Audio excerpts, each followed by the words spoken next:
Et si l'année prochaine devenait votre meilleure année? Je suis Eric Jambert, coach d'entrepreneurs, co-gérant des écoles ARF, les métiers du bien-être, président de FIRMA, la Fédération des métiers du bien-être, et je suis également fondateur d'Action Plénitude, l'Université de la Sagesse. Sur ma chaîne YouTube, Eric Jambert, j'ai une playlist Réussir son activité de réflexologue. Tous les mois, j'y livre gratuitement un conseil pour dynamiser votre business. Et oui, apprendre un métier est une chose, gagner sa vie avec ce métier en est une autre. J'ai passé de longues années de ma vie à observer, analyser, comprendre les éléments qui favorisent la réussite et ceux qu'il faut savoir éviter pour vivre en toute sérénité et atteindre son port de destination. Dans mon livre Secret de réussite, j'explique que ma vie n'a pas été un long fleuve tranquille. Je n'ai pas fait de longues études, et pourtant j'ai postulé à des emplois où il fallait montrer patte blanche et des diplômes que je n'avais pas en poche. Eh bien, malgré tous ces handicaps, ces places, je les ai eues. Ma véritable vie a commencé à 27 ans avec un billet de 100 francs en poche et 1 million de francs de dette. Oui, à l'époque, nous étions encore en francs. Un jour, j'ai croisé Dominique. Elle est la rencontre sûrement de ma vie. Au-delà de l'amour qu'elle m'a porté, et qu'elle me porte encore, du moins je l'espère, elle m'a tendu sa main et j'ai su la saisir. Notre vie n'a pas été non plus un long fleuve tranquille. Et nous sommes toujours là, complémentaires, indissociables comme sont le yin et le yang. Peu de gens ont cru à notre capacité de vivre et de partager durablement notre vie. Et pourtant, nous sommes toujours ensemble avec toujours plus de projets communs dans nos têtes. Depuis quelques années maintenant, j'aide les élèves de nos écoles à devenir des professionnels aimant leur métier et n'ayant ni peur ni honte à gagner leur vie en pratiquant la réflexologie. Certains de mes conseils sont accessibles librement sur YouTube, d'autres sont exclusivement réservés à eux et aux membres de notre fédération.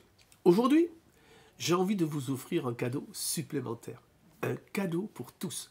Et si l'année prochaine devenait votre meilleure année? Si vous voulez faire de vos prochaines années les meilleures années de votre vie, il va falloir vous poser. Réfléchir aux moments difficiles que vous avez traversés cette année, mais également bien au-delà. Puis, apprendre à écouter vos rêves et vos ambitions. Le premier conseil est de faire l'inventaire de tout ce que vous avez réalisé jusqu'à ce jour. Vous allez prendre le temps de célébrer tout ce que vous avez réussi. Les grandes victoires comme les petites. Toutes les victoires que vous avez gagnées sont des victoires.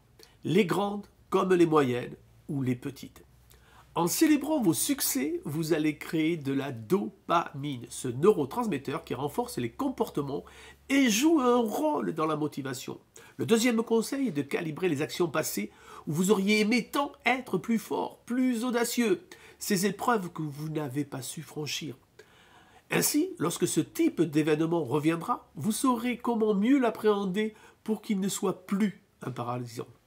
Il y a des gens qui vous diront de ne pas vous en occuper car il suffit de positiver. Pour ma part, lorsque je dois me prendre un scud, un énième scud, je préfère anticiper son arrivée pour être en mesure de l'éviter au cas où il viendrait à recroiser ma route. Le troisième conseil est de laisser aller les choses. Je sais, cela va vous surprendre, mais on arrive souvent à rien lorsqu'on prend des paris, des objectifs excessifs que l'on n'a pas bien préparés ou qui ne sont pas les siens. Des objectifs comme une orgie alimentaire pour faire plaisir aux autres. Il y a bien plus de risques dans l'indigestion que dans une vie saine. Prenez rendez-vous avec vous. Fixez-vous vos propres objectifs et non ceux des autres. Évitez les émotions toxiques des autres, les croyances limitantes des parents, des amis. Quel est le vrai toi que tu veux devenir? Il faut vraiment réfléchir comment faire un peu plus l'année prochaine. Et si vous décidiez d'offrir du don de vous, du don de soi, de la générosité, je peux vous garantir que cette disposition est vraiment bien plus importante que le commun des mortels ne peut l'imaginer. Posez-vous la question de savoir ce que vous pouvez apporter comme valeur à l'autre dans votre quotidien, dans votre famille, sans qu'il soit question d'argent. Être plus généreux va produire des effets que vous aurez du mal à imaginer. Ne cherchez pas ce que les autres peuvent vous apporter, cherchez ce que vous pouvez apporter aux autres. C'est généralement l'inverse de ce que font les gens. La générosité, il faut bien le comprendre, ce n'est pas que l'argent. C'est le conseil que l'on peut offrir de par son attitude, de par sa présence.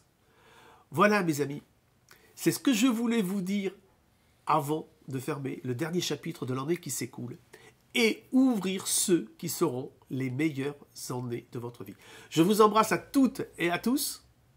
Namasté et bonne fête de fin d'année.